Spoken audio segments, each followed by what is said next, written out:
Welcome to our 5 on 5. We're pleased to welcome back Congressman Greg Walden. Congressman, good to see you again. Good to be with you. All right, so let's start talking about some new numbers yesterday from the Department of the Interior saying fire suppression efforts, wildfire suppression efforts could cost hundreds of millions more than projected. It's something they're not sure that they can cover. Federal assistance, is that possible if need be? Oh, it will be.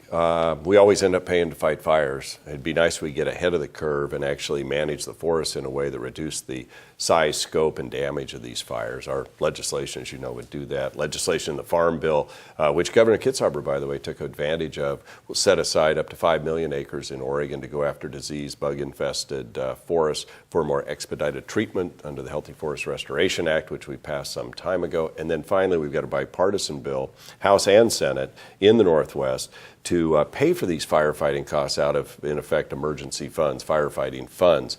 What happens today is that you get these fires, the agencies have to draw money out of all the other accounts. Right. So you stop doing the prevention work out on the ground to pay for the fighting fires. You get through the fire season, we replenish the money in the accounts to do the work to reduce the threat of fire, and then you repeat the cycle where you rob that money to pay for the fire. So you never get the work done. And so we're trying to back that around, working with Senator Wyden, my other colleagues in the delegation, and in the region to say, no, this ought to be treated like the way we pay for a hurricane or some other natural disaster. Firefighting should be paid that way too, so that the agencies can continue to do the contract work to reduce the threat and scope of fire. Mm-hmm. And what about, along that same vein, drought assistance?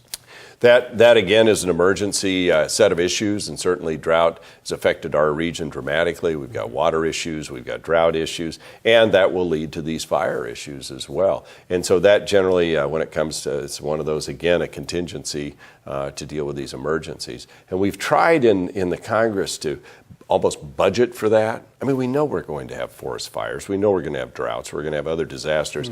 We're trying to move to where the federal budget looks at that on the front end and realizes you're going to have a cost center here. We need to budget for that as well because there's no magic money around.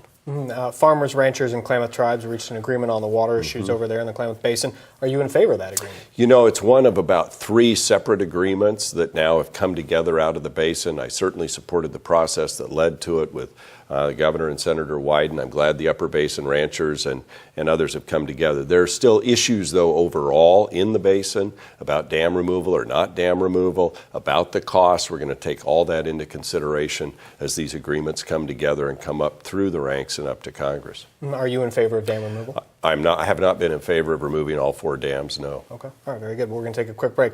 We'll have much more with Congressman in a moment. Stay with us.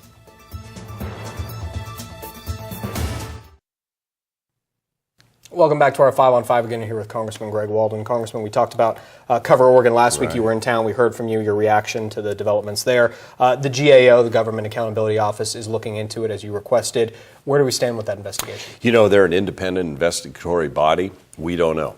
And that's the way it should be. No timeline on that. We don't know. They've agreed to, they've begun the investigation. They've notified us of that. We know the questions we've asked them to go look at, and the rest is up to them to go do their thorough work. And they do thorough work, and it's independent, and it's full of integrity, and we'll know the answers when they're done.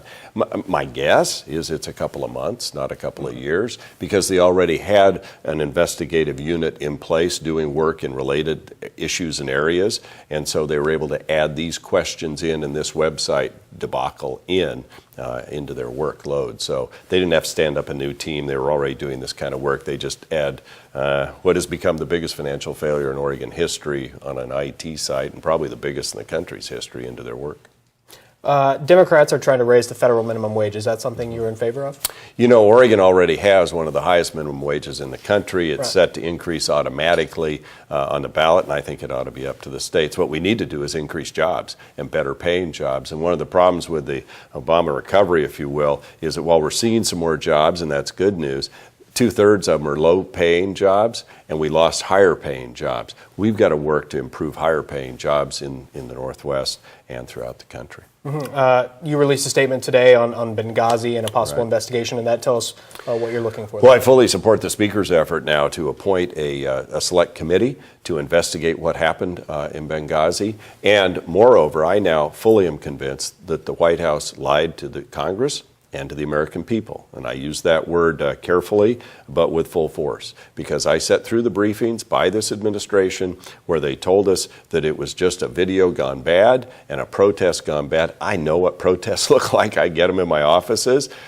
This was a very organized terrorist attack that left Americans dead, including our ambassador and an Oregonian, and they lied about what it was in the talking points that they gave to Susan Rice. We now know that by the email that they failed to give us under subpoena, but finally were ordered to do so by a court in a Freedom of Information Act request, and it goes right to the Deputy National Security Advisor to the President of the United States.